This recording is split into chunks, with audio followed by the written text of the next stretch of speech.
Computers are amazing things. With CPU, RAM, and storage, they can run all kinds of different types of programs. But the challenge we run into with any computer is that this one computer could have lots of different programs on it. Any one of us has probably run a computer where we're running a web browser and a game and all kinds of things simultaneously. So there's something behind the scenes that's kind of acting like a conductor telling us who's running at any given moment. So we also have files that are stored on the system. We have all of these things going on. So what we need is kind of like a program to run all the programs. And that's basically what an operating system does for us. So in this episode, what I want to talk about is what really is an operating system and what are some of the jobs that it does. So when we're talking about operating systems, the number one big thing we talk about is what we call the kernel. Built into every operating system, and by the way, when we say operating systems, I'm talking about operating systems, maybe you've heard of Microsoft Windows or Mac OS or Android or Linux. All of these are designed to do all this. In this particular example, I'm going to be using Windows, but I could have done this easily with any other operating system. So it all starts with the kernel. The kernel is the core part of the operating system that handles the primary memory management. If somebody wants to start a program, it's the kernel that decides where is that program going to sit in your RAM, how often will it run, all of that type of stuff. When we run a program, it goes from the hard drive and it then comes on to RAM, or what we actually call memory at that point. So memory is RAM. Did you get the reference? Anyway, so what I want us to do is let's take a quick look on, I've got a Windows 10 up and running here. And remember, when a program starts to run, we call it a process. So let's take a look up here on the screen. Now I'm running a program built into Windows called Resource Monitor.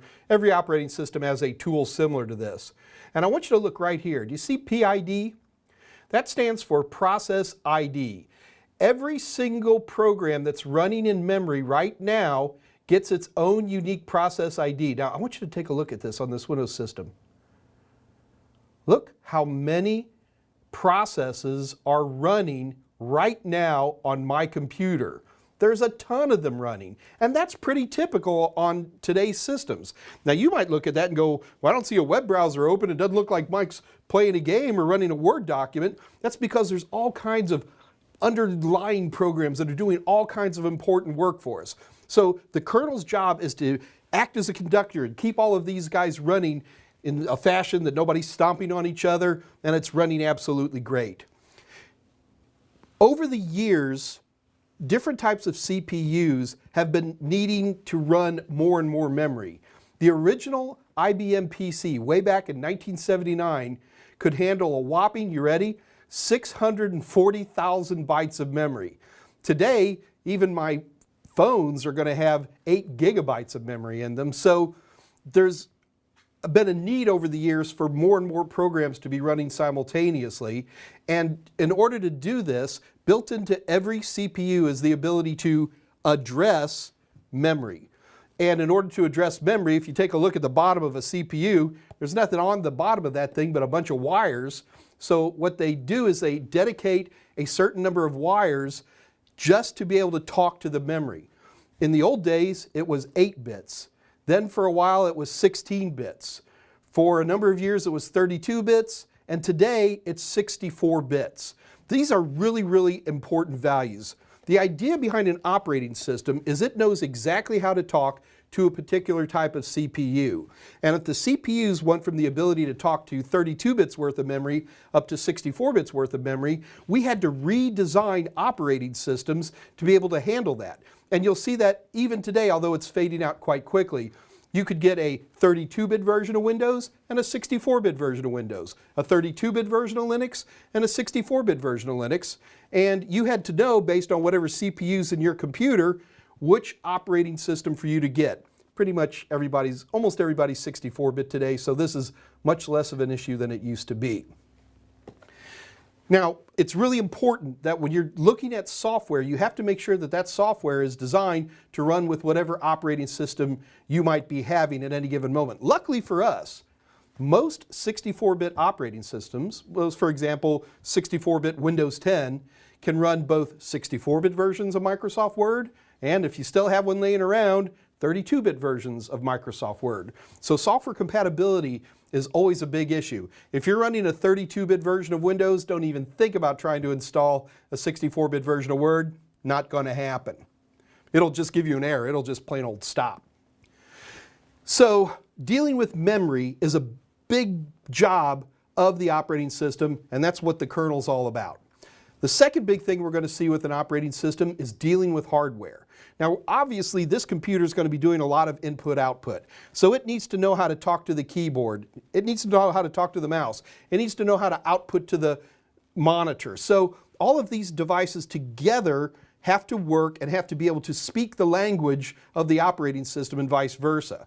And that's where we get into something called device drivers. Every different operating system has to have its own device drivers for any given piece of hardware.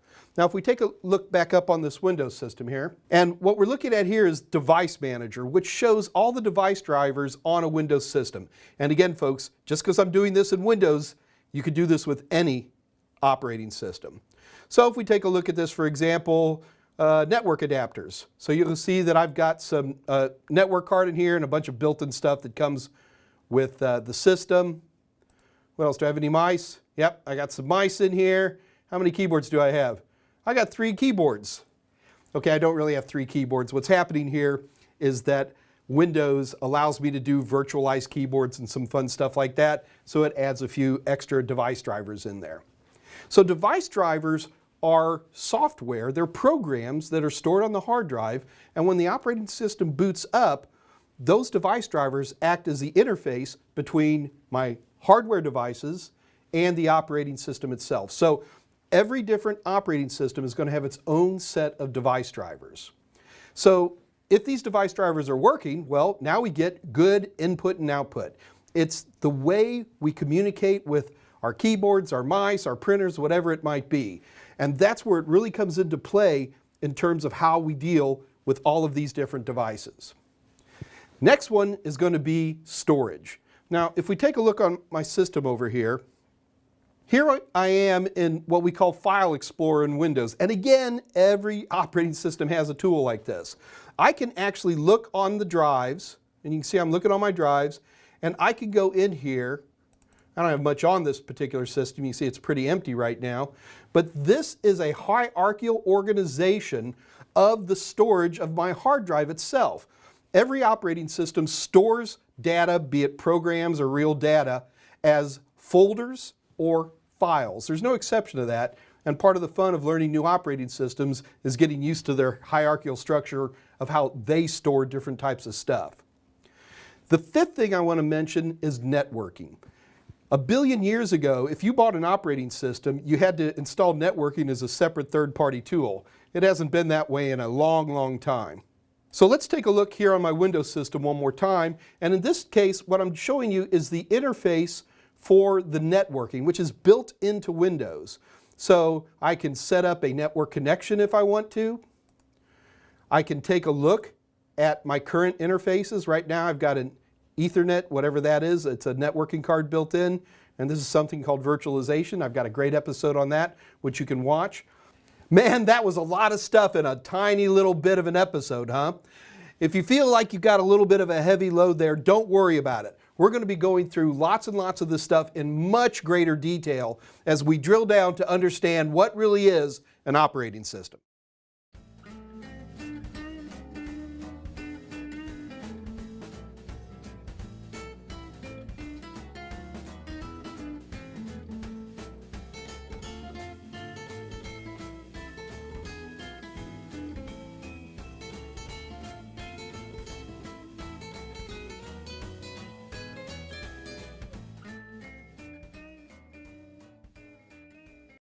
One thing we do with all of our computers is we have to go through a process of logging in. If I've got a Windows system, when I get there, I've got to step up to it and log in. If I've got my Acer Chromebook here, I open this up and I've got to log into my Chrome operating system. Even on my phones, if I want to get in there, I've got to type in a code and actually log in. What that means is every one of these devices has what we call generically as a user account. So everything's got a user account. Even if you're logging into your home router, you got to type in a username and password. Everything has a user account. And that means inside each one of these devices is some kind of little database that has a list of user account names like Mike and then some kind of password all encoded. You can't find my password just by looking at my computer. Now this is a good thing and we use this for security, but I want to come up with a scenario and think about this for a minute. Here's one computer. In fact, this computer is actually at mission control in NASA. And the job of this computer is it runs 24 hours a day because whoever's sitting at this particular post in mission control, they use it for their projects and all that kind of stuff. So every 8 hours, somebody logs in, does their work, and at the end of their 8-hour shift logs off. So this one computer right here is used by 3 different people. So this one computer right here has at least 3 different user accounts. Okay, now that's easy. But let me come up with a situation. Let's say somebody quits and they have special data on their computer and nobody else can get to it. Or what if one of these other people suddenly gets mad and decides that they want to erase the hard drive? Well, that's a problem. What we need is some kind of special super duper account, some kind of all-powerful big kahuna account that is built into all computers that allows us to kind of take over, take control, and do almost anything that we want to do. Now, that type of account is known as a super user account or an administrator account, or they have a bunch of names, but what's important is that you understand that every computer has this super duper account. These super duper accounts are incredibly important, and as you can imagine, they're also really dangerous. So what I want to do is show you some of these types of accounts and how we deal with them on different computers. So let's start off with right over here, and what I've got is a Linux system. So you can see I have to log in, so I'm logging into my Linux system. This particular Linux is called Ubuntu. Don't panic, we got plenty of other episodes where you're going to be seeing this. So what I want to do right now is, let's just say I want to add a piece of software. So here's an interesting particular piece of software I'd like to add. So I'm going to hit install, and I want you to see what it does right here. What you're looking at is that it's requiring some form of authentication. Now I'm currently logged in as Mike, and I have that super duper power. So in the Linux world we call it super user or just SU. So I can go ahead and log in, and then I can go ahead and install a program. Now if you were on my Ubuntu system and you didn't have that, you wouldn't just see the name and then ask for a password. It would ask you to type in a name and a password.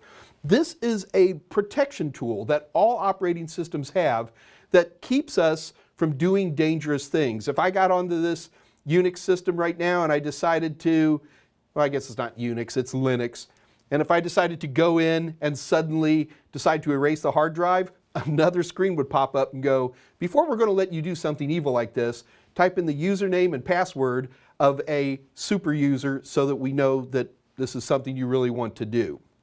Now, here's the important thing I need you to take away from this episode. Every single computer in existence has built-in user accounts of some form. Yeah, I know on my smartphone I'm not actually typing in a username and a password, but I'm pulling it up and I'm typing in a code. So I'm always doing something to uniquely identify me. Also, every single computer in existence has some kind of super duper account, a super user account, an administrator account, whatever it might be, that's designed to allow you to do whatever you need to do on any given system. As you might imagine, we're very careful about our super duper accounts. Those are not the kind of things that we want regular users to have. As technicians, we have some control over this because we don't want our poor regular users doing things like, I don't know, accidentally erasing an entire hard drive.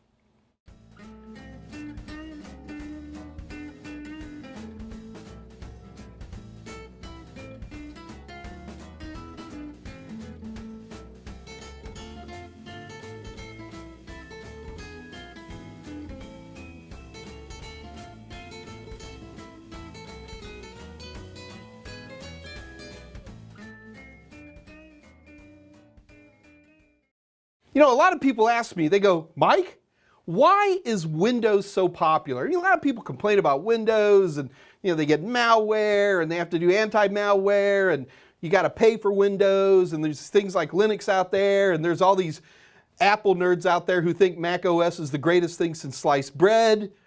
So why Windows? I mean, really, why is Windows the predominant desktop operating system in the world today? Well, I'm going to tell you right now. Number one, it has to do with good salesmanship by this guy named Bill Gates. Bill Gates, about 4 billion years ago, worked out a deal with the original IBM PC.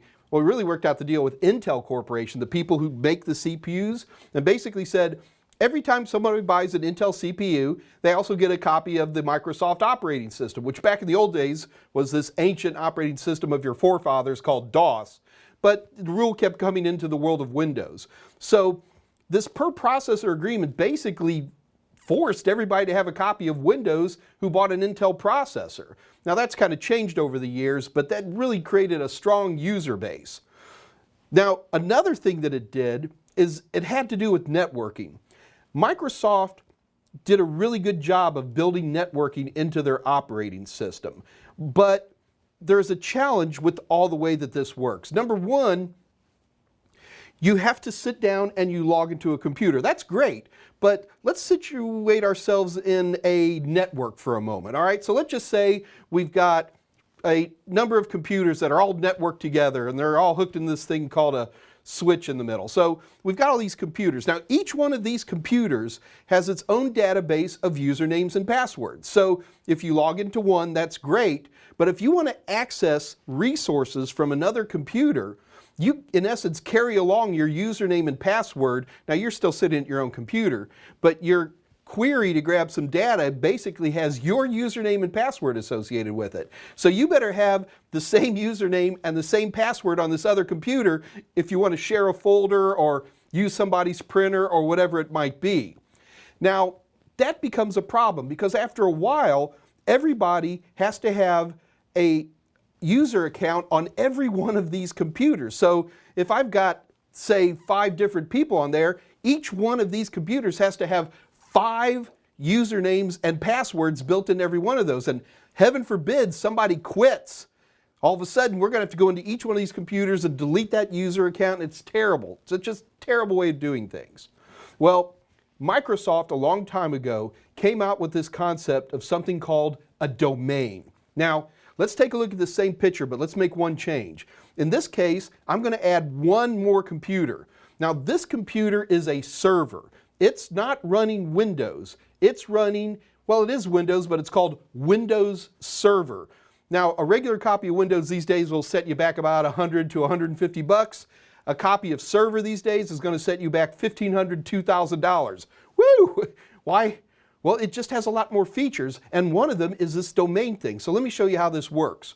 So we set up this Windows Server, and we set it up as what's known as a domain controller.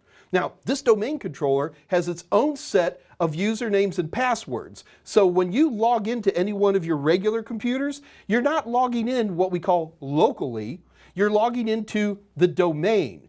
Now this gives us some really amazing features. Number one, I don't have to have set up a bunch of user accounts on every computer in my office. I just set up one single user account on this domain controller, and now anybody can log in anywhere they want. In fact, I can do some really cool extra features, like for example, no matter where you log in, you'll get your own desktop and all your own settings and your start buttons and everything set up just the way you want it. So domains, in fact today we call them Active Directory is the more official term, and we've got entire episodes on this, but what's important is that this ability creates what we call single sign-on. So now when you come and work at my company, I can give you one domain account with one password, and that will work for you no matter what computer I assign you to, and there's just one sign-on. In fact, Windows single sign-on via domains has become so dominant that other operating systems like Linux and Mac OS have basically said, Microsoft wins. And if you have a Linux system or if you have a Mac OS system, what you will actually do is they have software built into them that makes them look, act, bark, smell, taste like a Windows computer. So literally built into the Mac OS is a feature that allows you to join these domains and be a part of the Windows domain. In fact, you can even do it with a Linux system. So it's I think it's called file and print sharing in Mac OS. Is that right? Okay, good. And then in the Linux world, we call it Samba. So that is so fascinating to me. I've seen here in Texas, we have these big processing centers where you have thousands and thousands of Linux computers, and there's still one Windows computer, a domain controller, because single sign-on is owned by Windows. In fact, let me show you something over here on the screen. So when I'm in a Windows 10 system here, and I'm in the system properties. Now, when you set up a Windows system, you are either going to be in a work group by default, and it's often just called work group, or you're going to be in a domain. Now you need to be careful here. Most people in their home environments, they don't have this special domain controller or anything like that. And when they're at home, they're probably just going to have a pre-set up work group, and it's probably going to have the default name of work group. In that case, every computer in your home environment has to have its own username and password. And I've heard lots of stories of people where they get a little frustrated because it's like, well, I brought in my laptop and I was trying to share a folder and I was having trouble. It's because you're in a work group. But if I want to, I can come in here and I can set this up to join a domain.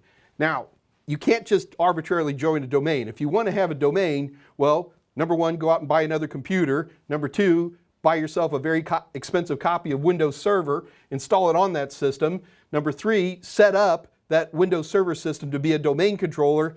Get the idea? All right, so it's really good in enterprises, but it's not a really great idea for home and small offices.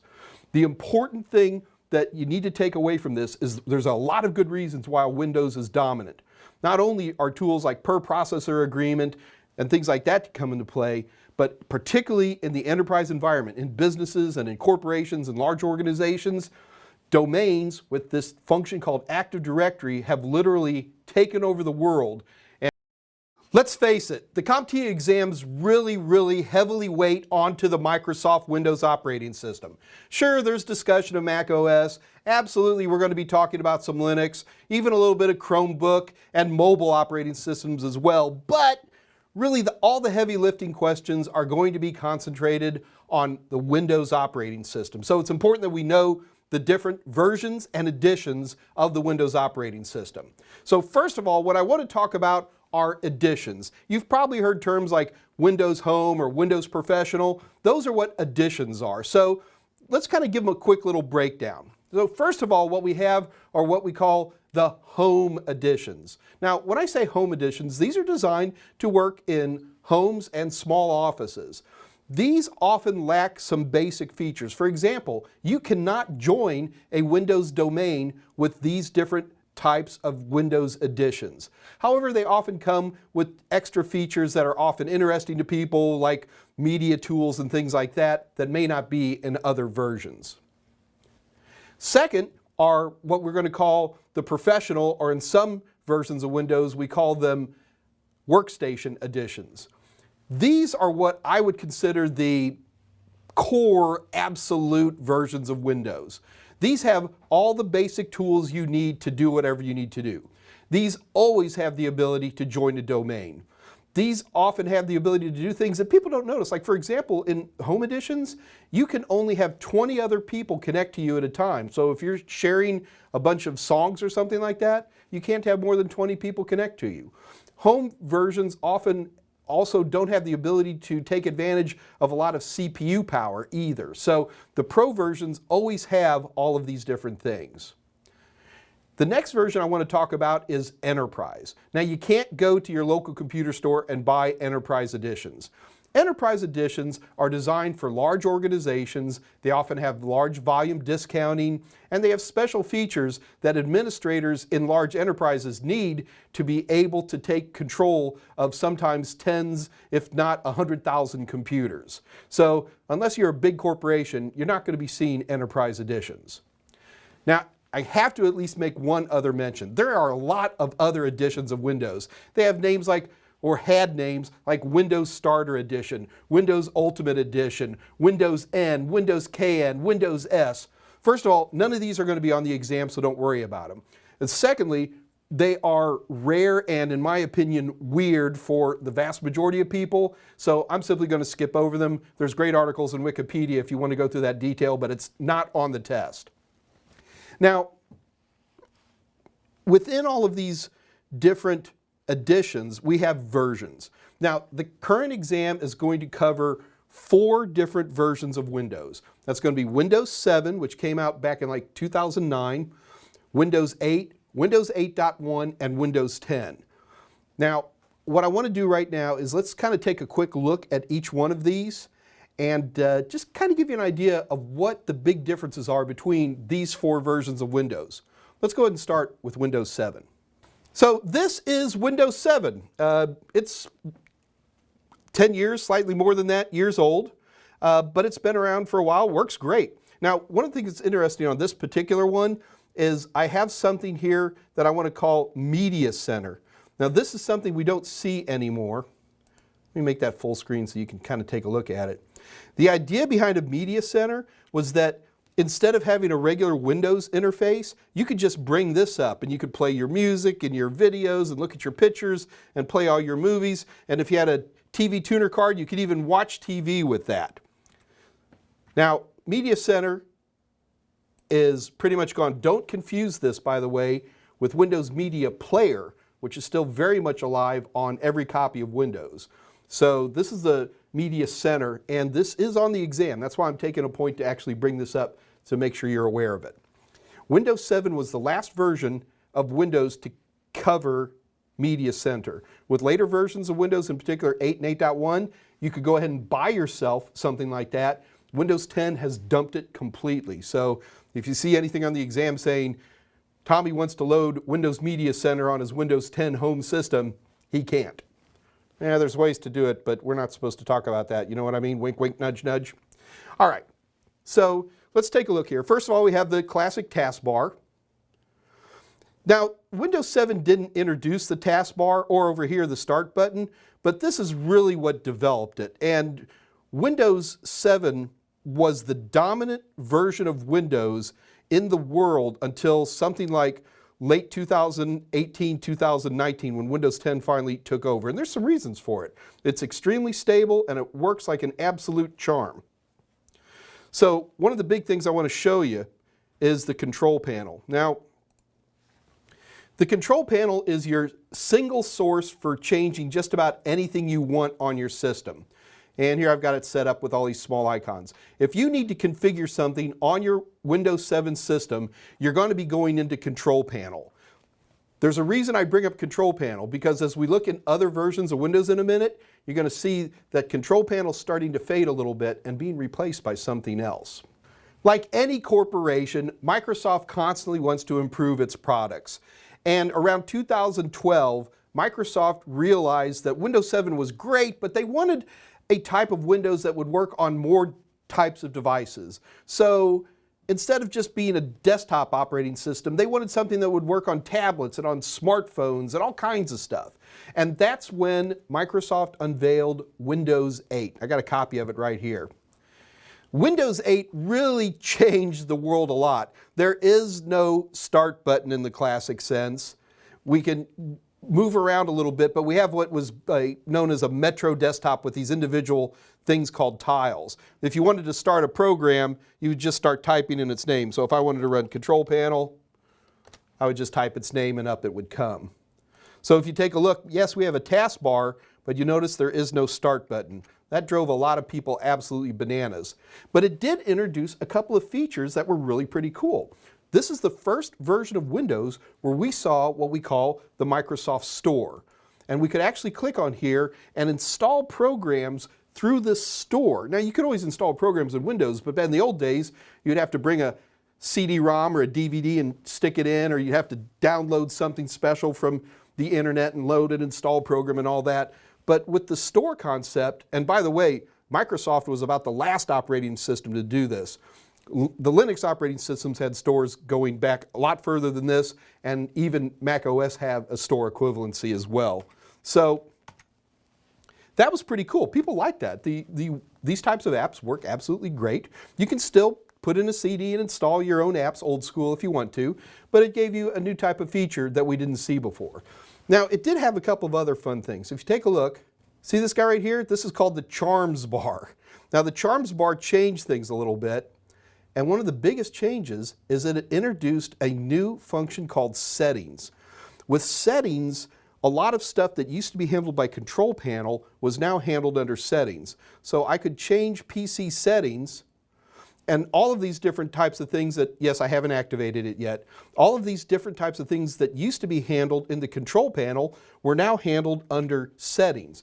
Interestingly enough, with Windows 8, it still had the Control Panel too, so there was a lot of times you had two different functions. You'd either go to settings to make a change, or you go to Control Panel to make the exact same change. A problem that we still have even in Windows 10 today. So the one other thing that Windows 8 that introduced was pretty cool was the concept of OneDrive. To have a type of cloud storage, and it really wasn't until Windows 8 that we began to see the Microsoft's version of cloud storage, or OneDrive, which we still enjoy to this day. The problem we got here is that there's no start button, and it drove a lot of people absolutely bananas because I want my start button. So within a year, Microsoft came out with an improvement to Windows 8 called Windows 8.1. At first glance, Windows 8.1 looks a lot like Windows 8.0. However, it has one, and I mean one big difference. So all we have to do is click on this, and ta-da! We get our start button back. Now, it doesn't work exactly the same way as the old start button did, but it was pretty close. The bottom line is, nobody was a huge fan of Windows 8 or Windows 8.1, and Microsoft was motivated in 2015 to come out with the version of Windows we know and love called Windows 10. Technically, Microsoft is no longer going to be using the numbering system going forward. So this is similar to, for example, the Mac OS, which used to be called Mac OS 10. They just call it Mac OS now. We're going to be seeing the same thing with Windows. So a couple of big changes took place with Windows 10. Let's take a look. So here I am in Windows 10. First of all, if you take a look in the upper right-hand corner, the Charms bar is gone. The big change, on more than anything else, in my opinion, comes from the Start menu. It's very much redesigned. We've got these Metro functions are in here, so we have the individual tiles, but they're just part of the Start menu. We have the Start menu that we know and love, but we also have all of these features in here that people really like. In particular, here is the Settings button. The settings is much more complicated than what we saw with the earlier versions of Windows, and in fact, Control Panel is almost unnecessary today for most Windows 10 systems. The other thing that's a lot of fun within Windows 10 itself is if I right-click on the Start button, I get a whole bunch of functionality features ready to go, all built into one nice little list where I can do almost anything I want simply through a right-click. Oh, and by the way, if you want Media Center for Windows 10, it's not going to happen. It is not available. So in this episode, I wanted to go over some of the features that show the different versions and editions of Windows. Now, keep in mind that throughout this entire series, we're going to see lots more differences, but these are the big ones, but trust me, you're going to see a lot more as we progress through the series.